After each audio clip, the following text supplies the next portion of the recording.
প্রিয় দর্শক, প্রধান উপদেষ্টা ডক্টর মোহাম্মদ ইউনূস আজকে ডিপ্লোম্যাটদের সাথে যে বৈঠক করলেন সেখানে তিনি স্পষ্ট বলে দিয়েছেন যে সাবেক প্রধানমন্ত্রী শেখ হাসিনা দেশটিকে ধ্বংস করে দিয়ে চলে গেছেন।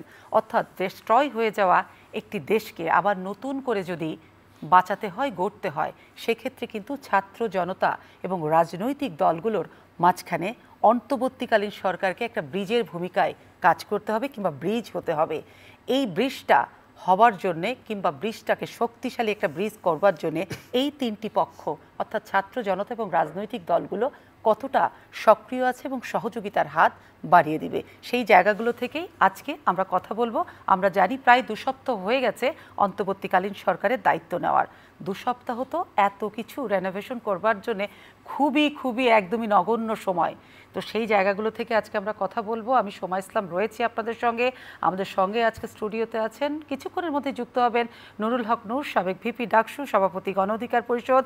আমাদের সঙ্গে ভার্চুয়ালি আছেন আবু বাকের মজুমদার, সমন্বয় বৈষম্য বিরোধী ছাত্র আন্দোলন। আমাদের সঙ্গে স্টুডিওতে আছেন আহনাফ সাইদ খান, সমন্বয়ক বৈষম্য বিরোধী ছাত্র আন্দোলন।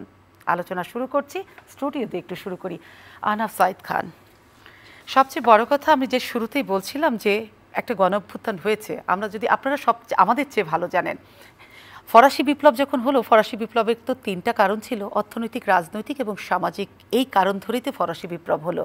আমাদেরও বিপ্লবেরও নিশ্চয়ই এই 3টা কারণই আছে: শোষণ, বঞ্চনা এবং নিজের অধিকার, সমতা, ভ্রাতৃত্ব, স্বাধীনতা। সেই জায়গা থেকে এখন যদি আমরা বলি যে অন্তর্বর্তীকালীন সরকার দায়িত্ব নিয়েছেন, সেই দায়িত্ব নিয়েছেন, কিন্তু তাদের দায়িত্বটা কতখানি ঠিকঠাক পালন হচ্ছে, এবং আপনারা নিশ্চয়ই পেছন থেকে একটা ওয়াচডগের ভূমিকায় আছেন, দেখছেন, সেই দেখাটার কোন কোন জায়গাগুলোকে আপনারা প্রায়োরিটি লিস্টে রেখেছেন? কই জিনিস দেখছেন যে ওনারা ঠিকঠাক কোন কাজটা করছেন কিনা? আচ্ছা, ধন্যবাদ। দেখুন, এখানে অন্তর্বর্তীকালীন সরকার আসলে খুব বেশি দিন হয়নি, দায়িত্ব নিয়েছে, 1-2 সপ্তাহ হয়নি। তো এখন তারা মাত্র এসেছেন, এটা গুছাতে সময় লাগবে। আর আমাদের পূর্ববর্তী ফ্যাসিবাদী শেখ হাসিনা সরকার অলরেডি সব কিছু ধ্বংস করে দিয়ে গিয়েছে। তো তারপরেও আমরা কিন্তু চেষ্টা চালিয়ে যাচ্ছি এই গভর্নমেন্ট। আর এখানে গভর্নমেন্টে উপদেষ্টা পরিষদ তো নতুন আসলেন মন্ত্রীদের বিপরীতে, কিন্তু এই যে প্রশাসন, আওয়ামী প্রশাসন, এটা কিন্তু পাল্টায়নি। এবং আওয়ামী লীগ তার গত 15 বছরে যেভাবে নিয়োগে আওয়ামীকরণ করেছে, এই আওয়ামী প্রশাসন নিয়ে আসলে কাজ করাটা তো খুব মুশকিল। এখন এই জায়গায় সংস্কার আনতে, এই জায়গায় বিশুদ্ধতা আনতে কিছুটা সময় তো লাগবে, কিছুটা সময় তো আমাদের অন্তর্বর্তীকালীন সরকারকে দেয়া উচিত। আপনিও নিশ্চয়ই ব্যাপারে একমত হবেন। আর আমরা তো এখানে প্রেশার গ্রুপ হিসাবে কাজ করছি, বৈষম্য বিরোধী ছাত্র আন্দোলন। যখনই আমরা দেখছি যে এখানে সরকারের কোনো কাজে অসঙ্গতি, কিংবা গতকালকেও আমাদের টিম স্বাস্থ্য উপদেষ্টার সাথে বসলেন, কেননা যে মেডিকেলগুলোতে যারা আহত আছেন তারা এখনও কাতরাচ্ছেন, এখনও ঠিকঠাক চিকিৎসা পাচ্ছেন না। এই কারণে আমরা কিন্তু গভর্নমেন্টকে ফোর্স করছি। তো আমাদের কাজ অব্যাহত আছে এবং আমরা আশা করব গভর্নমেন্ট তার যে সীমাবদ্ধতাগুলো, প্রশাসনিক যে জটিলতাগুলো, সেগুলো কাটিয়ে উঠে খুব দ্রুত, আরও গতিশীলভাবে এখানে রাষ্ট্র সংস্কারে কাজ করে যেতে পারবেন। আনাব, যে জায়গাটা একটু জানতে চাই সেটা হচ্ছে, গতকালকে যখন আহতদের দেখতে আপনারা সকলে হসপিটালগুলোতে গেলেন, সেখানে কিন্তু চিকিৎসা ব্যবস্থাটা এবং চিকিৎসার ব্যয়ভার, এই দুটোই আপনাদেরকে কিন্তু চিন্তায় রেখেছে। অর্থাৎ তাদের উন্নত চিকিৎসাটা হচ্ছে না এবং বেটার চিকিৎসার জন্য বেসরকারি হসপিটালগুলোতে নেওয়ার একটা আপনাদের আর্জি করেছেন, এবং রাষ্ট্রীয় খরচে। তাদের এই জায়গাটা আপনাদের চিন্তার কারণ হচ্ছে কেন? যারা এত বড় গণঅভ্যুত্থান করলো, যারা আহত হয়ে হসপিটালে কাতরাচ্ছে, তাদের চিকিৎসা সঠিক হচ্ছে কি হবে না, কিংবা দেওয়া উচিত, এটা নিয়ে আপনাদের চিন্তা কেন? এটা তো সরকার সবার আগে প্রায়োরিটি দেবে। এখানে সরকারকে, আমাদের জনগণের কাজ হচ্ছে সরকারকে চাপে রাখা, সরকারকে বাধ্য করা। এবং সরকার তো ইনস্ট্রাকশন দিয়েছে, কিন্তু তারপরেও কেন এখানে লেটটা হচ্ছে? কারণ হচ্ছে এখানে ভিতরে যে প্রশাসন, এই প্রশাসন তো আমি আগেই বললাম এটা আওয়ামী প্রশাসন। এখনো আওয়ামী প্রশাসন থেকে আমরা বের হতে পারিনি। এই সচিবালয়টা এখনো আওয়ামী লীগের কাইন্ড অফ পার্টি অফিস। তো এখান থেকে তো আমাদেরকে বের হতে কিছুটা সময় লাগবে এবং আমরা প্রেশার দিয়ে যাচ্ছি। তো এখানে যে আর আহতদের চিকিৎসা তো অবশ্যই আমাদের ফার্স্ট প্রায়োরিটি। তো এখানে গভর্নমেন্ট দিবে, গভর্নমেন্ট প্রতিশ্রুতি দিয়েছে এবং অলরেডি কাজ শুরু হয়ে গেছে। তো এখানে আশা করি সমস্যাগুলো খুব দ্রুতই সমাধান হয়ে যাবে। আমি একটু আবু বকর মজুমদারের কাছে যাই, আসবো আপনার কাছে। আবু বকর মজুমদার, শোনা যায় আমার কথা? প্রতিদিন এমন ছোট ছোট মুহূর্তগুলো তৈরি করে জীবনের গল্প। Hatil, live and relive. হ্যাঁ, আহনাব তো বলছিল দুটো বিষয় নিয়ে তার সাথে কথা বললাম, নিশ্চয়ই আপনি সেই জায়গা থেকেই কথা বলবেন। দুটো তো রিপেয়ারিং দরকার, সেটা হচ্ছে প্রাতিষ্ঠানিক এবং রাজনৈতিক। কিন্তু প্রাতিষ্ঠানিক জায়গাগুলোতে যে এতটা দলীয়করণ হয়েছে, সেই জায়গাগুলোতে যেন আইন থেকে শুরু করে সব কিছুরই তো সংস্কার লাগবে। সেই কোন জায়গাগুলোতে আপনারা মনে করছেন সংস্কারটা, নিশ্চয়ই আপনারা জানেন তো কোন জায়গায় সংস্কার লাগবে, সেই জায়গার সংস্কারগুলো করতে কত সময় লাগবে, আর ওই সংস্কারগুলো কি কি? আচ্ছা, আমি শুরুতেই ধন্যবাদ জানাতে চাই আপনাকে। আর হচ্ছে বৈষম্য বিরোধী ছাত্র আন্দোলন, যখন আমরা কোটা বৈষম্য নিরসন আন্দোলনটা শুরু করি, তারই প্রেক্ষিতে আমরা দেখতে পাই যে এই আওয়ামী ফ্যাসিজমের দোসর সে পুলিশ প্রশাসনকে ব্যবহার করে, অন্যান্য আইন শৃঙ্খলা বাহিনীকে ব্যবহার করে এবং ইভেন তার যুবলীগ ছাত্রলীগকে ব্যবহার করে আমাদের সাধারণ ছাত্র জনতার উপর গুলি চালায়। এবং তারই প্রেক্ষিতে আসলে আমরা ধীরগতিতে আমরা এক দফায় যেতে বাধ্য হই। তো সেই যে এক দফায় গিয়েছি, সেটা আসলে সত্যিকার অর্থে বৈষম্য বিরোধী ছাত্র আন্দোলনের নিজে থেকে নেওয়া কোনো সিদ্ধান্ত না আমরা মনে করি, বরঞ্চ আমরা পুরো এই আন্দোলনে যেটা চেষ্টা করি, জনগণ যে ধরনের কথা বলছে বা জনগণের যে ভাষা, সেটাকে আমরা আসলে এই মুভমেন্টের মধ্যে ট্রান্সলেট করার চেষ্টা করি, বৈষম্য বিরোধী ছাত্র আন্দোলনের এই প্ল্যাটফর্মটা।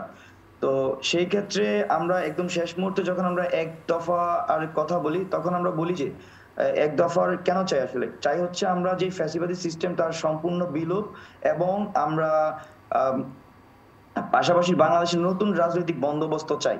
তো আমি এই দুইটা কথা বলার অন্যতম কারণ হচ্ছে এই যে প্রত্যেকটা প্রতিষ্ঠানে আমরা দেখেছি যে আওয়ামীকরণ করা হয়েছে। বাইজেট একটু উল্লেখ করলেন, মানে আমার খালি চোখে যদি আমি দেখি, বাংলাদেশের সকল গুরুত্বপূর্ণ প্রতিষ্ঠান, অগুরুত্বপূর্ণ প্রতিষ্ঠান, সবকিছুতেই আপনার সেই আওয়ামীকরণ করা হয়েছে। তো সেই ক্ষেত্রে আমরা প্রথমেই প্রতিষ্ঠানগুলোকে পুনর্গঠন করার কথা বলছি বারবার। পাশাপাশি যে সকল প্রতিষ্ঠানে হচ্ছে আইনের পরিবর্তন প্রয়োজনে, আমরা মনে করি যে সেগুলো তো আমাদের যে অন্তর্বর্তীকালীন সরকার সেগুলোতে চোখ রাখবেন, আমরা তারা সেই অনুযায়ী কাজ করবেন। এবং আপনি আরেকটি জিনিস জিজ্ঞেস করেছেন যে আসলে সেই পুনর্গঠন বা সবকিছু ঢেলে সাজাতে কত সময় লাগবে। আমি একজন ছাত্র, আমরা বৈষম্য বিরোধী ছাত্র আন্দোলনে কাজ করার চেষ্টা করেছি। তো সেই ক্ষেত্রে আসলে কত সময় লাগবে এটা আমি রোডম্যাপটা বলতে পারবো না, তবে আমরা আশাবাদী যে আমাদের যে বর্তমান অন্তর্বর্তীকালীন সরকার, তারা চেষ্টা করবেন যত দ্রুত বাংলাদেশের এই প্রতিষ্ঠানগুলোকে পুনর্গঠিত করা যায়, এবং হচ্ছে যে তারই মধ্যে দিয়ে বাংলাদেশে একটি সুস্থ স্বাভাবিক পরিবেশ ফিরে আসে এবং জনগণের প্রতিষ্ঠান হয়ে ওঠে বাংলাদেশের প্রতিষ্ঠানগুলো। ধন্যবাদ। সাধারণ মানুষের চাওয়াটা তো খুবই সিম্পল, তাকে সেটা হচ্ছে একটাই চাওয়া, যে মানুষ তো মনে করে যে আমরা জিনিসপত্রের দামটা কখন কমে যাবে, আমি একটা সেবা নিতে বিভিন্ন প্রতিষ্ঠানগুলোতে যাব, সেখানে টেবিলের উপর দিয়ে নিচ দিয়ে আমাকে ঘুষ দিতে হবে না, আমার ফাইল দীর্ঘদিন বসে থাকবে না, আমি আদালত পাড়াতে যাব, আমি আদালতের কাছে বিচার চাইতে চাইতে হয়তো আমার একটা দুটো প্রজন্মই মরে যাবে, অন্য আর একটা প্রজন্মই বিচার চাইবে। অর্থাৎ বিচারের যে দীর্ঘসূত্রিতা, বিচারহীনতা, এই জিনিসগুলো সাধারণ মানুষের চোখে হচ্ছে শুরুতেই চায়। অর্থাৎ তারা মনে করে একটা বদল হয়েছে, নতুন যা আসলো, রাতারাতি আমরা এই সুবিধাগুলো পাবো। যে সুবিধাগুলো আমি কিন্তু বলছি, আপনারা নিশ্চয়ই দুজনে বুঝতে পারছেন যে সাধারণ মানুষের চাওয়াটা কি। বাজারে যাব, জিনিসপত্রের দাম একদম কমে যাবে। একটা সিন্ডিকেট ছিল, চাঁদাবাজি ছিল, এখন সেই সরকার নেই, এখন যারা আছে তারা কমিয়ে দিবে। কিন্তু আমরা খুব সাদামাটাভাবে এই যে জিনিসগুলো চাইছি যে রাতারাতি বদল হয়ে যাবে, ভালো দিন আজকেই চলে আসবে, সেটা কি সম্ভব, নাকি একটু ধৈর্য ধরতে হবে? এই জায়গা থেকে সাধারণ যারা ছাত্র জনতারও তো একটা বড় অংশগ্রহণ ছিল, তাদের জন্য আপনি কি বলবেন? অবশ্যই আমাদের সময় লাগবে, এবং আমরা মনে করি বাংলাদেশের যে ছাত্র নাগরিক যারা এই আওয়ামী ফ্যাসিজমের বিরুদ্ধে লড়াই করেছেন, জীবন দিয়েছেন, আহত হয়েছেন, তারাও এটা বিশ্বাস করে যে এই সিস্টেমকে ঢেলে সাজাতে সময় লাগবে, এবং আমি পার্সোনালি মনে করি যে তারা এইসব সম্পর্কে অবগত। কিন্তু আমরা দেখতে পাচ্ছি কিছু ষড়যন্ত্রকারী, কিছু লোক যারা হচ্ছে যে আসলে আমাদের এই বিপ্লবকে সহ্য করতে পারছে না, আওয়ামী ফ্যাসিজমের দোষরা, তারা বিভিন্ন স্থানে হচ্ছে আমাদের বিরুদ্ধে ষড়যন্ত্র করছে এবং হচ্ছে ইমিডিয়েট কিছু ইস্যু নিয়ে তারা সামনে আসার চেষ্টা করছে। কিন্তু সত্যিকার অর্থে আমরা যাদেরকে আন্দোলনে দেখেছি, যারা আমাদের সাথে আন্দোলনে এসেছিল, এক দফায় তারা স্বতঃস্ফূর্তভাবে অংশগ্রহণ করেছিল, ওই মানুষগুলো আসলে আমাদের উপর আস্থা রাখছেন এবং তারা জানেন যে এর জন্য সময় প্রয়োজন, তারা আমাদেরকে সময় দিচ্ছেন। তার মানে মানুষের আস্থা আছে, সবচেয়ে বড় কথা যে একটা ভালো সময় আসতে কিছুটা সময় লাগবে, সেই সময়টা চাইতে হবে, পেতে হবে, এবং সেই সময়টা যেন আসে এবং পার্মানেন্ট একটা বন্দোবস্ত হয় রাজনৈতিকভাবে, গণতান্ত্রিকভাবে, সেদিকে তো আপনাদের ভূমিকা আছেই। সেটা তো আমরা সবসময় বলছি যে আপনারা আসলে ওই রাতের পাহারাদার না, 24 ঘন্টারেরই পাহারাদার সরকার কি করছে।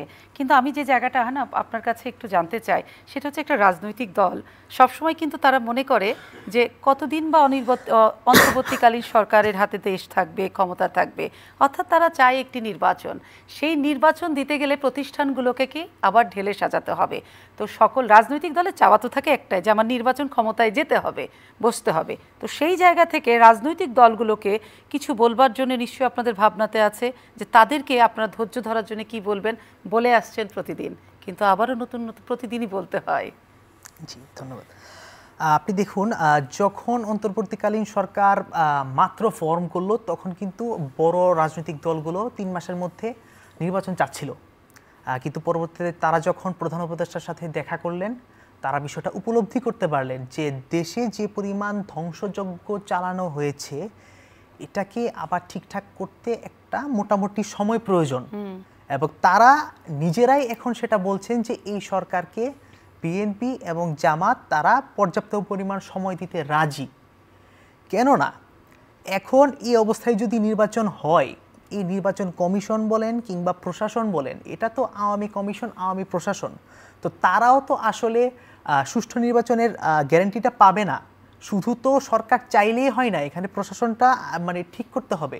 তো এটার জন্য আমাদের একটা মোটামুটি সময় প্রয়োজন, এবং হচ্ছে যে নির্বাচনী যে ব্যবস্থা, এখানে ব্যবস্থাতেও কিছু পরিবর্তন আনা যেতে পারে, এবং হচ্ছে যে এর জন্য আমাদের আলোচনার সুযোগ রয়েছে। আমরা বিশেষজ্ঞদের মতামত নিতে পারি, আমরা রাজনৈতিক দলগুলোর সাথে বসতে পারি। তো নির্বাচনের ব্যাপারটা এখনো অনেকটা দূরের ব্যাপার, তার আগ পর্যন্ত আমাদের অনেক কাজ বাকি আছে। সাংবিধানিক সংস্কার দরকার, অর্থাৎ সংবিধানে তো সংস্কার চায়, কারণ আমরা যতটুকু শুনছিলাম এর আগে যারা আলোচকরা আসতেন, গুণীজনরা আসতেন, তারা কিন্তু বলছিলেন যে অবশ্যই একটা আমাদের যে অনেক সংবিধানের অনেক ধারার পরিবর্তন করতে হবে, আইনি কাঠামোগুলো, ক্ষমতার ভারসাম্য থেকে, আপনি সবটাই জানেন। কিন্তু সেই জায়গাগুলোকে যখন আপনি সংবিধানে হাত দিতে গেলে, সেখানে কিন্তু রাজনৈতিক দলগুলো তো অবশ্যই বলবে সংবিধান সংশোধন করতে গেলে তো সংসদ লাগে, সেই জায়গাগুলোর উত্তর কি হবে, ওই জায়গার ব্যালেন্সিংগুলো কি হবে? এখানে সংবিধান সংশোধন করতে গেলে এখানে পার্লামেন্ট লাগে, ঠিক আছে, এটা তো বিদ্যমান সংবিধানে। কিন্তু এখন গণ অভ্যুত্থানের পর যখন এটা ছাত্র জনতার বিপ্লবী সরকার গঠিত হলো, এখানে ছাত্র জনতার এই সরকার যে সিদ্ধান্ত নেবে, প্রয়োজনে এখানে অন্য কোনো অপশন আনতে পারে, এখানে নতুন কোনো গঠনতন্ত্র প্রণয়ন করা যেতে পারে, যেটার আলোকে এই সময়টা পার করা যাবে। তার মানে আপনি বলতে চান একটা প্রোক্লেমেশন দরকার, তাই তো? জি জি জি, অবশ্যই। এবং বর্তমান যে সংবিধানটা আছে সেটা খুবই ত্রুটিপূর্ণ, এবং এটা এমনভাবে সাজানো হয়েছে যে মানে একটা দল যদি ক্ষমতায় যায়, তারা চাইলেও ক্ষমতা থেকে আর সরতে পারবে না, এমনভাবে সাজানো হয়েছে। তো এটা তো কোনো ডেমোক্রেটিক স্টেটের মানে নেচার হতে পারে না। আমাদের তো এই জায়গাটা থেকে বেরিয়ে আসতে হবে। তো এখন এখানে এই সংবিধান যদি পার্লামেন্ট গঠনের আগ পর্যন্ত সংশোধন না করা যায়, তাহলে এটাকে একপাশে রেখে কিভাবে কাজ চালানো যেতে পারে, এ ব্যাপারে আমাদের ভাবার সুযোগ রয়েছে। তো আমরা সংস্কারের কথা জানলাম, আমরা এখন ভবিষ্যৎ রাজনীতিগুলোকে আসলে কতটা অদল বদল করতে হবে, এবং যে বদলটা রাজনীতিবিদরা দেখলো, বারবারই আমাদের রাজনৈতিক অনেকবার এর আগে অভ্যুত্থান হয়েছে, কিন্তু তারপরে যখন দেখি আমরা রাজনৈতিক দলগুলো ক্ষমতায় যে আবার অতীতটা আবার ভুলে টুলে যায়, তারা একই রকম হয়ে যায়। তো আমার সবাই ধারণা করি যে কোনো রাজনৈতিক দল নিশ্চয়ই একটা সময় ক্ষমতায় আসবে, তারা অতীতটাকে মাথায় রেখেই দেশটা চালাবে। কিন্তু যে জায়গাটাতে জানতে দেয় ভূ রাজনীতি, ভূ অর্থনীতি, বাংলাদেশ তো আর একা একা চলতে পারে না, তার সাথে অনেক গ্লোবাল পৃথিবী। তো সেই গ্লোবাল পৃথিবীর আমি দুজনের কাছে এই প্রশ্নটা রাখছি, উত্তরটা আমি আগে আবু বাকেরের কাছে জানতে চাইবো। আবু বাকর, বাংলাদেশ তো আর একা একা চলছে না, কারণ এখানে একটা বড় ভূ রাজনীতি আছে, ভূ অর্থনীতি আছে। সেই অর্থনীতির জায়গা থেকে এবং ভূ রাজনীতির জায়গা থেকে বাংলাদেশের এখন অবস্থানটা কেমন? যেহেতু আমরা জানি যে আন্তর্জাতিক মানের একজন মানুষ কিন্তু আমাদের বাংলাদেশের দায়িত্ব নিয়েছেন, কিন্তু সেই জায়গা থেকে স্পষ্ট করে জানতে চাই ভারতের সাথে বাংলাদেশের রিলেশনটা কি দেখছেন, রাশিয়া, চীন, আমেরিকা এবং আমাদের মিয়ানমার, এই যে আশেপাশে যে দেশগুলো আছে, ভূ রাজনীতি, ভূ অর্থনীতি। বাংলাদেশের যে জিওপলিটিক্যাল লোকেশন, এটা আপনারা জানেন যে খুবই গুরুত্বপূর্ণ একটা লোকেশন। সেজন্য বাংলাদেশি এই বিশ্ব মোড়লদের কাছে আসলে গুরুত্বপূর্ণ জিও লোকেশনের জায়গা থেকে। আর যদি আমি বলি যে আপনি জিও ইকোনমিক্স নিয়ে বলছেন, তো আপনার ভূ অর্থনীতি নিয়ে যদি বলি, সেক্ষেত্রে আমাদের পজিশন থাকা উচিত ব্যালেন্সড পজিশন। এখানে যতগুলি স্টেক হোল্ডার আছে সবার সাথে আমরা একটা ব্যালেন্স পজিশন চাই, যেটা আসলে বাংলাদেশের জনগণের স্বার্থে বা আমাদের জাতীয় স্বার্থে এটা আমাদের জন্য সবচেয়ে ভালো একটা পজিশন হতে পারে আমরা মনে করছি। জি। কিন্তু আবু বকর আর মজুমদার, আর যেটা জানতে চাই, ভারতের সাথে আমাদের যে সম্পর্কটা, তো আমরা তো সবসময় জানি পেঁয়াজ, নুন, আদা, রসুন, তেল, চাল, ডাল সবই ওখান থেকেই আসে। অর্থাৎ আমাদের একটা পরনির্ভরশীলতা ছিল পার্শ্ববর্তী দেশের কাছে। হয়তো আমরা পরনির্ভরশীল ছিলাম কিংবা বানিয়ে রাখা হয়েছিল, সেটাই তো, যে আমরা নিজের পায়ে দাঁড়াতে পারতাম কিন্তু আর দাঁড়াতে পারিনি। কিন্তু সেই জায়গাতে এখন আমাদের অন্য অর্থনৈতিক বাজার দেখার সময় এসেছে কিনা, কিংবা দেখা শুরু হয়েছে কিনা, কি মনে করেন? আচ্ছা, এই ব্যাপারে আমি আপনাকে বলতে চাই যে আসলে এই যে আমাদের যে পরনির্ভরশীলতাটা, এটা হচ্ছে যতটা না প্র্যাকটিক্যাল ছিল তার সাথে বেশি ছিল যে আওয়ামী লীগ আসলে জিনিসটা দেখানোর চেষ্টা করতো, ভারত ভীতি আমাদের জনগণের মধ্যে সে আর্টিফিশিয়ালি তৈরি করার চেষ্টা করতো। আমার পার্সোনাল ওপিনিয়ন, এখানে একটা রাষ্ট্রের সাথে একটা রাষ্ট্রের অনেক ধরনের রিলেশনস থাকে। যেমন হচ্ছে যে পলিটিক্যাল রিলেশনস একরকম হবে, বিজনেস রিলেশনস আরেক রকম হতে পারে। আমার সাথে যদি কোনো রাষ্ট্রের পলিটিক্যাল সম্পর্ক খারাপ হয়, আমি তার সাথে বিজনেস রিলেশন খুব ভালো রাখতে পারি, যেটা আপনি ইন্ডিয়া চায়নার মধ্যে দেখতে পারবেন। তো সেখানে তো এই ইকুয়েশন গুলোতে আসলে যেটা আমি মনে করি যে আওয়ামী লীগ সরকার বারবার বাংলাদেশের মানুষকে যেটা দেখানোর চেষ্টা করেছে আসলে আমরা ভারতের উপর নির্ভরশীল, ভারত ছাড়া আমরা চলছি না, এরকম ভাবে তারা একটা অ্যাম্বায়েন্স ক্রিয়েট করার চেষ্টা করেছে, যেটা আসলেই আমার কাছে মনে হয় সার্বিক অর্থে একটা মিথ্যা অ্যাম্বায়েন্স, যেহেতু সে সবসময় ভারতের এই আওয়ামী লীগ সরকার ভারতের পলিটিক্যাল হেল্প নিয়ে বাংলাদেশের ক্ষমতায় টিকে ছিল। তো সেজন্য তাকে বাকি জিনিসগুলোকে তাকে দেখাতে হতো যে আসলে আমি সেই সব জিনিসগুলোর উপর নির্ভরশীল। কিন্তু সত্যিকার অর্থে একজন ব্যবসায়ী সবসময় চিন্তা করে তার লাভের কথা, আর একজন পলিটিক্যাল পার্সন চিন্তা করেছে তার ক্ষমতার কথা। তো ইন্ডিয়ার যারা বিজনেসম্যান আছেন বা ইন্ডিয়ার যারা সাধারণ জনগণ আছেন, তাদের সাথে তো আমাদের সম্পর্কে খারাপ হওয়ার কোনো আমি প্রশ্নই আসে না, যেহেতু যারা ব্যবসায়ী তাদের সাথে আমার ব্যবসায়িক সম্পর্ক থাকবে, একই সাথে যারা জনগণ তাদের সাথে আমার একটা নেইবার কান্ট্রি হিসেবে আমাদের সুসম্পর্ক থাকবে, এবং কালচারালি আমাদের অনেক জায়গায় আমরা মিল খুঁজে পাই। তো আমাদের ইন্ডিয়ার জনগণের সাথে যেমন কোনো সমস্যা নেই, ব্যবসায়ীদের সাথে সমস্যা নেই। একই সাথে আমি একজন বাংলাদেশের নাগরিক হিসেবে মনে করি যে বাংলাদেশের সাথে ইন্ডিয়ার পলিটিক্যাল কোনো দুঃসম্পর্ক আমি মনে করি না কোনো কারণ আছে, যদি না আমাদের উপর আগ্রাসন বা আমাদের কেউ যদি কারো ইন্টারনাল ব্যাপারে হস্তক্ষেপ না করে। তো আমি আপনার মাধ্যমে ইন্ডিয়ান পরিষদ বা সবাইকে বলতে চাই, আসলে বাংলাদেশকে আপনারা যদি বাংলাদেশের যে স্বাধীন পরিষদ, বাংলাদেশের মানুষ যেভাবে চিন্তা করছে তাকে সেভাবে চলতে দিন, সেখানে কোনো ধরনের হস্তক্ষেপ করবেন না। তাহলে হচ্ছে যে আসলে একটা হয়তো আমরা খারাপ সম্পর্ক চাই না অ্যাকচুয়ালি। জি, কারোর সাথে খারাপ কিন্তু সম্পর্ক চাই বাকের না। খারাপ সংখ্যকে সবসময় যখন রাজনৈতিক একটা ওলটপালট দেখি, ভোটের সময় দেখি, যে কোনো সংকটে আমরা সবসময় দেখি যে একটা সংখ্যালঘুদের উপরে হামলাটা হয়তো হলো বিচ্ছিন্নভাবে, একটা দুটো বাড়িতে হলো, কিন্তু সেটাকে ভীষণ বড় করে দেখানো হয়। এই সংখ্যালঘুদের উপরে হামলার বিষয়টাকে বড় করে দেখিয়ে আর দেশের সাথে সম্পর্কর একটা অবনতি রাজনীতি চলে। সেই জায়গাটাতে আপনারা কতখানি সতর্ক আছেন? কারণ আমরা জানি পার্শ্ববর্তী দেশে কিন্তু সংখ্যালঘুদের উপরে হামলা হচ্ছে, গণমাধ্যমে কিন্তু এগুলো নানানভাবে প্রচার হচ্ছে। হয়তো আমরা আমাদের দেশে সেই রকমটা দেখতে পাচ্ছি না, কিন্তু ওনারা কিন্তু অনেক বেশি করে দেখছেন। তো সেই জায়গাটাতে আপনাদের সতর্কতা কি কি আছে? আচ্ছা, আমি এখানে শুরুতেই বলবো যে আপনারা দেখেছেন আমাদের যে 5ই আগস্টের পরে আমাদের দেশে বিভিন্ন সংখ্যালঘুদের উপর হামলা করা হয়, এবং একই সাথে হচ্ছে যে আমরা দেখতে পেয়েছি যে সেই সব জিনিস আসলে আমাদের পক্ষ থেকে কেউ করে নাই। এটা মূলত হচ্ছে একটা আমাদের বিরুদ্ধে পলিটিক্যাল প্রপাগান্ডা ছড়ানোর জন্য আমি ফ্যাসিজমের দোষর হচ্ছে এই ধরনের হামলাগুলো করে। তো একই সাথে আমি যেহেতু অত আমার বয়স না, আমি বলছি, তবে আমার যেই সময়টা আমি দেখেছি আমি ফেসিজমের সময়টাতে, এই যে কোনো আপনি যেটা বলেছেন, যে কোনো একটা পলিটিক্যাল ইভেন্ট আসলে যে সংখ্যালঘুদেরকে সে একটা কার্ড হিসেবে ব্যবহার করে এবং এর মধ্যে দিয়ে একটা ফায়দা হাসিল করার চেষ্টা করে এবং অপচেষ্টা করে। তো আমরা এই ব্যাপারে সবসময় সতর্ক ছিলাম, সামনের দিন আমরা সতর্ক থাকবো। যখনই আমাদের 5ই আগস্ট রাতে এইসব জিনিস অপকর্ম ষড়যন্ত্র তারা করতেছিল, আপনারা দেখেছেন বাংলাদেশের সাধারণ ছাত্র জনতা মাঠে নেমে আসে, মসজিদ মন্দির থেকে শুরু করে সবকিছু জাতীয় যে সম্পদ সেগুলো তারা আছে রক্ষায় পাহারায় থাকে। তো আমাদের বৈষম্য বিরোধী ছাত্র আন্দোলন, আমরা যতদিন মাঠে আছি আমরা অবশ্যই এই সকল বিষয়ে সচেষ্ট থাকবো, কাউকে ফায়দা নিতে দিব না।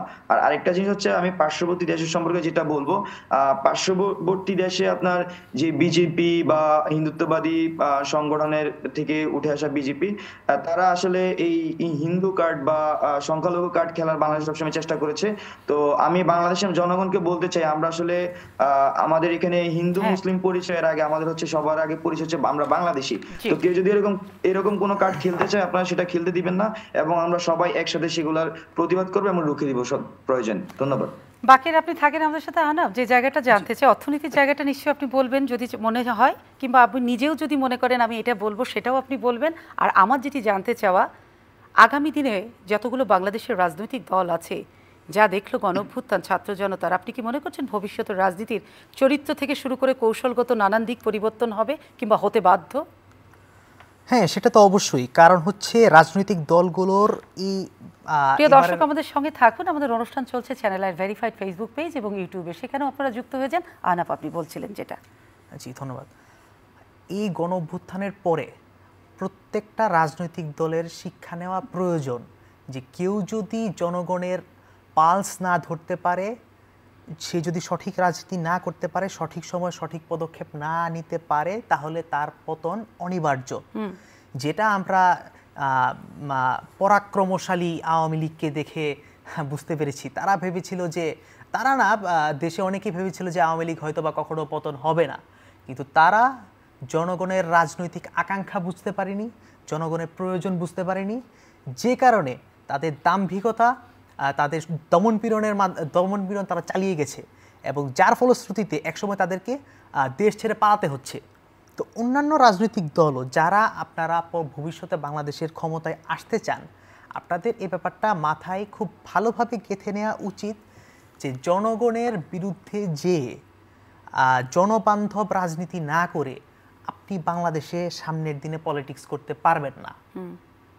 এটা গেল একটা। আর আপনি ভূ রাজনৈতিক বা যেই অর্থনীতির কথাগুলো বলছিলেন, এখানে বাংলাদেশ আসলে খুবই গুরুত্বপূর্ণ একটা জায়গায় অবস্থান করছে। বাংলাদেশের এক পাশে আছে ভারত, এবং বাংলাদেশ থেকে খুব বেশি দূরে চীন নয়, যারা বিশ্বের আরেকটি পরাশক্তি, নেটোর ভেটো পাওয়া 5টা দেশের একটা। তো আমাদের আসলে এই দুই শক্তিশালী দেশের সাথেই একটা ভালো সম্পর্ক রেখে চলতে হবে। কারণ আমরা ছোট দেশ, কিন্তু আমরা মাথা নত করব না। ইন্টারন্যাশনাল পলিটিক্সের একটা বেসিক হচ্ছে যে ন্যাশনাল ইন্টারেস্ট। গত আওয়ামী লীগ সরকার এখানে বারবার বলতো যে সবার সাথে বন্ধুত্ব, কারোর সাথে শত্রুতা নয়। কথা ঠিক আছে, কিন্তু উদ্দেশ্য ঠিক ছিল না।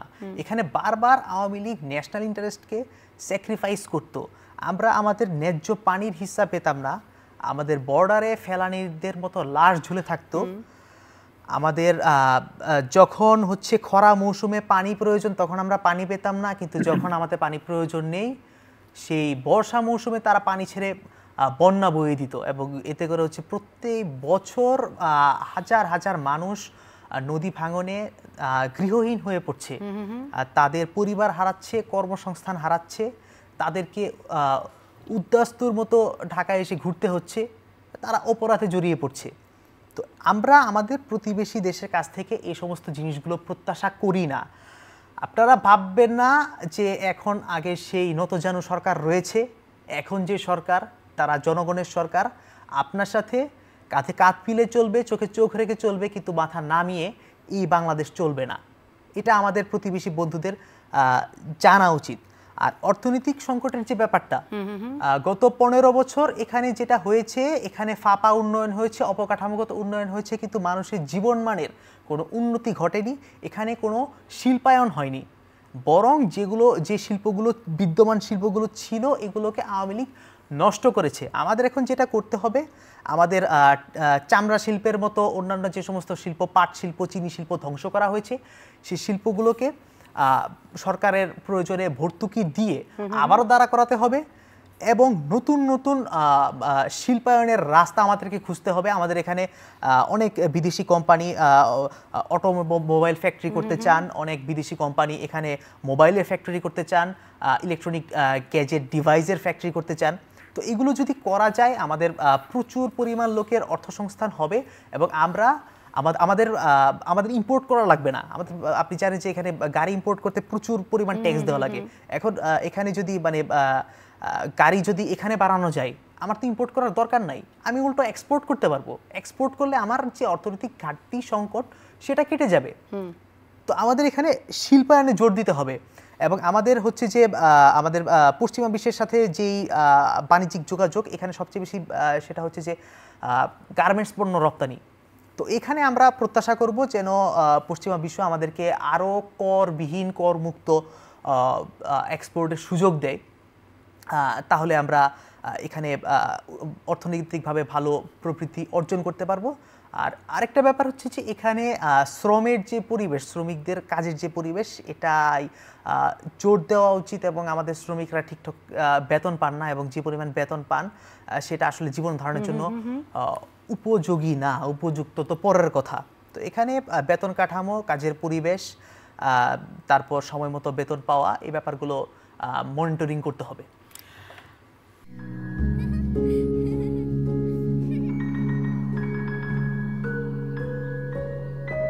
প্রতিদিন এমন ছোট ছোট মুহূর্তগুলো তৈরি করে জীবনের গল্প। Hatil, live and relive. অনেকগুলো গুরুত্বপূর্ণ কথা বলেছেন, কিন্তু আবু বাকের মজুমদার, যে জায়গা আমি আপনার কাছে একটু অনুষ্ঠান শেষ করতে হবে শুনতে চাই। আহনাফ তো অনেকগুলো কথা বললো, ওর যে জায়গা সেটা হচ্ছে বিনিয়োগ, ইনভেস্টমেন্ট বাড়াতে হবে, কর্মসংস্থান, অর্থাৎ বিনিয়োগ বাড়লে কর্মসংস্থান আসবে, কারণ আমাদের তো বেকারত্ব অনেক বেশি। তো সেই জায়গাটাতে আমরা, এবং শ্রমিকের ন্যায্য মজুরি, সেটাও সে বলেছে। সেই জায়গাগুলোকে করতে হলে কি কি করতে হবে তারও ব্যাখ্যা সে দিয়েছে। কিন্তু আমি আপনার কাছে জানতে চাইবো ওই জায়গাটা, যে জায়গাটাতে ও বলা শুরু করেছিল যে এত কিছুর জন্য একটা তো স্থায়ী বন্দোবস্ত দরকার, গণতন্ত্রের বিকাশ, সুশাসন, মানবাধিকার, মানুষের মৌলিক অধিকার, আর সেটা করতে গেলে দরকার হবে কি, যে এই কাঠামোগত পরিবর্তনগুলো। কিন্তু সেই কাঠামোগত পরিবর্তনগুলো করতে গেলে যে জায়গাটি রাজনীতির গুণগত পরিবর্তন করতে হবে, যে ছাত্র জনতার গণঅভ্যুত্থান হলো সেটি দেখে কি ভবিষ্যৎ রাজনীতি, এটা দেখে শিক্ষা কি কি নেবে বলে আপনি মনে করেন? আচ্ছা, আমি প্রথমেই আহনাফ সাইদ ভাইয়ের সাথে একটু জাস্ট অ্যাড করতে চাই। উনি যেসব জিনিস করতে বলেছেন এগুলো তো অবশ্যই এভাবে করতে হবে, কিন্তু তার জন্য বেসিক একটা জিনিস হচ্ছে, আমরা মনে করি যে একটা জ্ঞান ভিত্তিক বাংলাদেশ এবং মেধা ভিত্তিক বাংলাদেশ প্রথমেই জরুরি। জ্ঞান ভিত্তিক বাংলাদেশের কথাটা বলছি কারণ আমাদের যে এডুকেশনাল ইনস্টিটিউশন গুলো, সেখানে শিক্ষার মান, আমি যদি ইন্টারন্যাশনাল মানের কথা বলি, সেই ক্ষেত্রে আমরা অনেক পিছিয়ে আছি। আমাদের রিসার্চ থেকে শুরু করে ইনস্টিটিউট গুলোতে, আপনার ইনস্টিটিউটের সাথে যে ইন্ডাস্ট্রির যে সম্পর্ক, তার মধ্যে দিয়ে যে শিক্ষার্থী আরো বেনিফিটেড হয়ে সে যে তার রিসার্চ কাজ এগিয়ে নিয়ে যাবে, এবং একই সাথে আমাদের শিক্ষার মান উন্নয়ন, সবকিছু মিলিয়ে আমাদের বিশ্ববিদ্যালয়গুলোকে যদি ধীরে ধীরে আপনার রিসার্চ ইউনিভার্সিটি রূপান্তর করা হয়, একই সাথে সেখানে আমাদের ভোকেশনাল যে এডুকেশন সেটাকে আরো উন্নতি করা হয়, তাহলে হচ্ছে আমরা যে সেক্টরগুলোর কথা ভাই বলেছেন, বা পাশাপাশি আরো অন্যান্য যত সেক্টর আছে আমাদের, সেগুলো আমরা ডেভেলপ করতে পারবো এবং আমরা বিদেশে আমাদের যোগ্য লোক পাঠাতে পারবো। আপনারা জানেন যে বাংলাদেশ থেকে প্রচুর পরিমাণ মানুষ হচ্ছে যে বিদেশে যায়, কিন্তু সেখানে আমরা শুনি যে দক্ষ শ্রমিকের অভাব দেখা যায় আর কি, বেশিরভাগ সময় কথাগুলো শুনি। তো এই সকল কাজগুলা বা দক্ষ শ্রমিক যোগান বা দক্ষ মানুষ তৈরি করার জন্য একটি জ্ঞান ভিত্তিক সমাজ এবং মেধা ভিত্তিক সমাজ প্রতিষ্ঠা করতে হবে। তো এটা তো বলেছি। আর পাশাপাশি আপনার যে দ্বিতীয় প্রশ্নটা ছিল, আমাকে যদি একটু জাস্ট হিন্ট দেন, আমি মানে ভুলে গেছি। এই দেখছো, আমিও তো বলে ভুলে যাই এখন। ও পলিটিক্যাল প্রশ্ন ছিল যে আচ্ছা, এই যে যা হয়ে গেল গণ অভ্যুত্থান, সেটা দেখে ভবিষ্যৎ রাজনীতি কি কি শিক্ষা নিতে পারে কিংবা নিয়ে ফেলেছে ইতিমধ্যে? আচ্ছা, প্রথমে হচ্ছে পিপলস পাওয়ার। হ্যাঁ, আওয়ামী লীগ সরকার যে জিনিসটাকে উপেক্ষা করেছে বারবার, পিপলস পাওয়ার। তো এই গণঅভ্যুত্থানের মধ্যে মানুষ, ছাত্র জনতা তার হচ্ছে পাওয়ার দেখিয়েছে আসলে, যে তারা একটা দেশে তাদের অবস্থান কি, বা তাদের আসলেই কি বল অধিকার আছে যে কোনো কিছু করার, এবং তাদের সেই সক্ষমতা আছে, তারা সেটা দেখিয়েছে। আর পাশাপাশি আহনাফ সাইদ ভাই ব্যাপারে অনেক কিছু বলে দিয়েছেন, যে রাজনৈতিক দলগুলো শিক্ষা নেওয়া উচিত যে আসলে সে যদি অপকালচার তৈরি করে তাহলে সে আসলে এখানে বেশি দিন টিকতে পারবে না, এবং যদি এই ধরনের কাজ করে তাহলে তার একদম সর্বশেষ জিনিসটা খুব বাজেভাবে হয়, যেটা আওয়ামী লীগ এখন মাঠে আসতে যেতে পারছে না বা তার নেতাকর্মীরা পালিয়ে যেতে হচ্ছে। তো সেই জায়গা থেকে আমার রাজনৈতিক দলগুলোর প্রতি আহ্বান থাকবে, আমরা এই যে ট্রেডিশনাল কনভেনশনাল যে পলিটিক্স গুলো করে এসেছি, আপনারা এইসব কনভেনশনাল পলিটিক্স থেকে বেরিয়ে আসেন। আমি একজন জেনজি কথাটা খুব আসছে আর কি, তো জেনারেশন জেড বা জি এর আমি একজন পার্ট। তো আমাদের যে এই নিউ যে জেনারেশন, এই নিউ জেনারেশন আসলে এরকম ট্রেডিশনাল পলিটিক্স কনভেনশনাল পলিটিক্স চায় না, এবং আমরা বাংলাদেশের নতুন রাজনৈতিক বন্দোবস্ত চাই যেটা আসলে জনগণের রাজনীতি হবে। তো সেই ক্ষেত্রে পলিটিক্যাল অর্গানাইজেশন গুলোর প্রতি আমার আহ্বান থাকবে বা অনুরোধ থাকবে, যারা বড় বড় অর্গানাইজেশন গুলো, আপনারা আসলে পিপলস পালস গুলো বোঝার চেষ্টা করুন, নিউ জেনারেশনের পালস বোঝার চেষ্টা করুন। আর আরেকটা জিনিসও বলে দিতে চাই, এই গণঅভ্যুত্থানের মধ্যে দিয়ে যে নতুন জেনারেশন বিল্ড হয়েছে বাংলাদেশে, পলিটিক্যাল জেনারেশন, তো বা পলিটিক্যাল সোসাইটি যদি আমি বলি, এই পলিটিক্যাল সোসাইটি কিন্তু সামনের বাংলাদেশে আগের যে ট্রেডিশনাল পলিটিক্স এটা আসলে তারা মেনে নিবে না।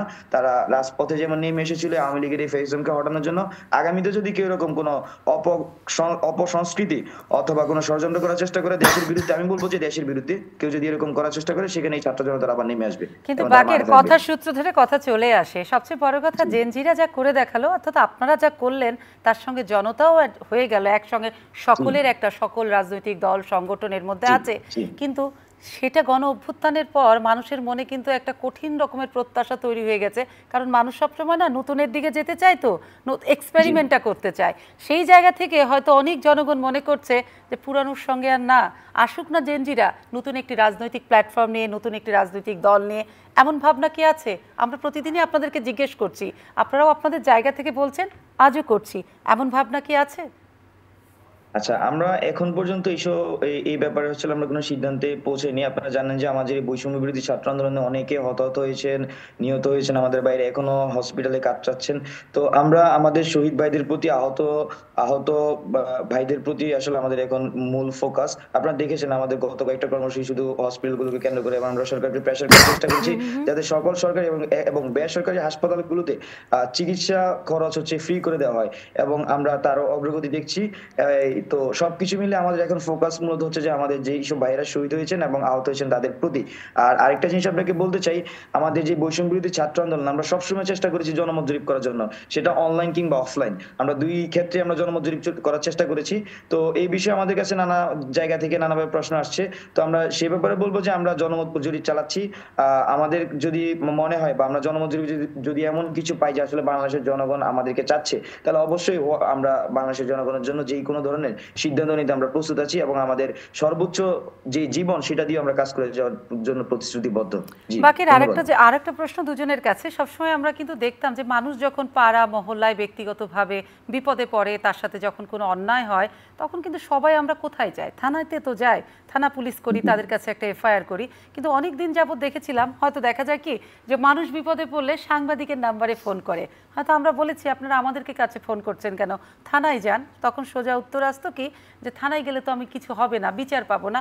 কেন পাবে না সেটা সকলেই জানে, কিন্তু সেই জায়গা থেকে এখন কিন্তু দেশের সাধারণ মানুষ মনে করে কি, আমার সাথে কোনো একটা অন্যায় হলে কেউ যদি আমার উপরে চড়াও হয়, তাহলে আমি সাংবাদিককেও আর ফোন করব না, তার কাছেও আমি কোনো কিছু পাবো না, আমি এখন বৈষম্য বিরোধী যারা ছাত্র তাদেরকে ফোন করলে নিশ্চয়ই জাস্টিস পাবো। এই জায়গাটাতে অর্থাৎ মানুষ এখনো ভরসা পাচ্ছে না যে তার বিপদে থানা পুলিশই থাকবে, সেই জায়গাটাতে কি করবেন, কি বলবেন? আচ্ছা, এই বিষয়ে আমরা অনেক জায়গায় ক্লিয়ার করার চেষ্টা করেছি। আমরা বাংলাদেশে সত্যিকার অর্থে আইনের শাসন চাই, এবং প্রতিষ্ঠানগুলো হচ্ছে জনগণের প্রতিষ্ঠান হিসেবে কাজ করে যাবে, আমরা সেই প্রত্যাশা রাখি। তো তারই ধারাবাহিকতায় আমরা মানুষকে আশ্বস্ত করতে চাই, আগামী যে পুলিশ অথবা আগামী যে প্রশাসন অথবা আগামী যে প্রতিষ্ঠানগুলো, সেগুলো যাতে জনগণের প্রতিষ্ঠান হয়ে উঠতে পারে, সেজন্য আপনারা আমাদেরকে সহযোগিতা করুন, এবং আপনারা সেগুলো হচ্ছে ইভালুয়েশনও করুন, যাতে আমরা সেই জায়গায় পৌঁছাতে পারি। আর এখন আমরা যারা বৈষম্য বিরোধী ছাত্র আন্দোলন আমরা সোশ্যাল ওয়ার্ক করে যাচ্ছি, সেক্ষেত্রে আমরা মানুষ কোনো সমস্যা, বোধহয় যে টেকনিক্যাল প্রবলেম হয়েছে, হ্যাঁ ওর অডিও আটকে গেছে। আনাব, যে জায়গাটা আমিও জানতে চাই, অতগুলো প্রশ্ন আমি ভুলে গেছি, আপনার যদি মনে থাকে শেষ প্রশ্নটা ওখান থেকে দেন, আর সাথে যুক্ত করে দিই একটু, আপনাদের নাং ভাঙিয়ে কোথাও কোনো অনিয়ম হচ্ছে কি? আচ্ছা, আমি বলছি, আপনি দেখুন গত 15 বছরে বিচারহীনতা এমন পর্যায়ে গিয়েছিল, কোনো কিছু যদি ভাইরাল না হতো ওইটার কোনো বিচার হতো না, মানে ভাইরাল হলে কোর্ট কাজ শুরু করতো, রায় পর্যন্ত তো কোনো কিছু এখনো যাইতে দেখি নাই। তো এই যে সংস্কৃতি, এই সংস্কৃতির জন্য মানুষ সাংবাদিকদের কাছে যেত, কারণ থানায় গেলে কোনো সলিউশন নাই, থানায় গেলে উল্টা নিজে তাকে আমাদেরকে ফোন করতো, আমরা ধমক দিতাম, আমাদেরকে কেন, তারাই যাও, আপনারা ভাইরাল করতে পারবেন। হ্যাঁ, এখন ভাইরাল হলে বিচার পাবে, এজন্য আপনাদের কাছে আসতো। তো এখনো মানুষ হচ্ছে যে মানে ওই যে মানে এতদিনের তো প্র্যাকটিসটা ওটা এখনো মানে মাথায় আছে তাদের। তো এখন আমরা ওই যে আমার ভাই বাকের যেটা বললো, যে আমরা জনগণকে বলতে চাই সামনের দিনের যে পুলিশ প্রশাসন এগুলো জনগণের হবে, এবং আমাদেরকে এটা সরকারকে প্রেশারাইজ করতে হবে যে থানাগুলো যেন কোনো রকম হেনস্থা ছাড়া, কোনো রকম অতিরিক্ত ফি ছাড়া যেন মামলা নেয়। আপনি দেখে থাকবেন গত রাতে আমাদের এক ভাইয়ের শহীদ হওয়াকে কেন্দ্র করে মামলা করতে যায় লালবাগ থানায়, কিন্তু লালবাগ থানার ওসি যে হচ্ছে সাবেক ছাত্রলীগ নেতা ছিল, সে কোনোভাবেই তার মামলা নিচ্ছিল না, ঘেরাও করা হয়েছিল থানা। তারপর থানা ঘেরাও করা হলে সে পালিয়ে যায় পেছন দরজা দিয়ে। তারপর ডিসি এসে আশ্বস্ত করেন যে এখানে মামলা নেওয়া হবে। তো এই যে আমাদের পুলিশ ভাইরা যারা আছেন তাদেরকে এই জিনিসটা মাথায় রাখতে হবে যে এখন ওই ফ্যাসিবাদের ওই সময়টা নাই। আপনার যে দায়িত্ব, আপনি জনগণের ট্যাক্সের পয়সায় চলেন, আপনাকে জনগণের প্রতি সম্মান আনুগত্য প্রদর্শন করতে হবে এবং জনগণকে সর্বোচ্চ সেবা দিতে হবে। যদি কেউ সেবা না দেয় তাহলে আমরা সরকারের কাছে আবেদন জানাবো তার বিরুদ্ধে যেন ব্যবস্থা নেওয়া হয়। আপনার দ্বিতীয় প্রশ্নটা? দ্বিতীয় প্রশ্ন দেখো, আমি ভুলে যাই, আমি তো তোমাদের চেয়ে অনেক বয়স্ক। সরি, তুমি বললাম আপনাদের নাম ভাঙিয়ে কোথাও কি অনিয়ম হচ্ছে? আচ্ছা, আপনি দেখে থাকবেন যে গতকালকে কোনো এক জায়গায় বৈষম্য বিরোধী ব্যানারের নাম ভাঙিয়ে টাকা তোলা হচ্ছিল। তো সেখানে আমাদের সমন্বয়ক হাসনাত আব্দুল্লাহ হাতে নাতে গিয়ে তাদেরকে ধরে এবং মানুষকে সতর্ক করে যে এ ধরনের কাজে যেন কোনো সায় না দেয়। কারণ আমরা বারবার স্পষ্ট করে বলছি যে আমরা কারো কাছ থেকে কোনো ফান্ডিং নিচ্ছি না, কোনো টাকা তুলছি না, কোনো চাঁদা তুলছি না, আমরা কোনো নাম্বার দেইনি, আমরা বারবার এটা নিষেধ করছি। তো এরপরেও যারা কেউ যদি এই কাজগুলো করে থাকে আপনারা তাদেরকে আইন শৃঙ্খলা বাহিনীর হাতে তুলে দিবেন। অসংখ্য ধন্যবাদ। আজকে অল্প সময়ের মধ্যে আমরা অনেকগুলো বিষয় নিয়ে কথা বলেছি, নিশ্চয়ই আগামীতে আরও কথা হবে, আপনারা আরও আসবেন, কথা বলবেন। এবং আমরা তো বলছি যে পাহারাদারের ভূমিকায় যখন আপনারা আছেন তখন জনগণ নিশ্চিন্তে থাকুক, আপনারা তো জেগে আছেন। আপনাদেরকেও জেগে থাকতে হবে। আমরা তো জেগে থাকছি, তবে জেগে থাকতেও চাই, আপনাদেরকে সাথে রাখতেও চাই। সব পক্ষ জেগে থাকলে হয়তো অন্যরকম কোনো কিছু ঘটবে না। আর প্রিয় দর্শক, আমাদের সঙ্গে আজকে আলোচক ছিল যারা, আপনারা নিশ্চয়ই এতক্ষণ তাদের আলোচনা শুনলেন। আর সবচেয়ে বড় কথা, বাকের একটা জায়গায় কথা বলছিল যে আমি ওই যে ভূ রাজনীতি যে যখন একটা প্রশ্ন করলাম, ওরা কিন্তু বলছিল অত কিছু তো সে বুঝে না। কিন্তু সবচেয়ে বড় কথা, জেনজি বলি আর এই প্রজন্ম, তরুণ প্রজন্ম যে সব কিছু বুঝে, সেটা সারা পৃথিবীকেই তারা বুঝিয়ে দিয়েছে। অর্থাৎ আমরা যা বুঝি না ওরা তাই বোঝে, এবং সেটাই বুঝিয়ে দিয়েছে।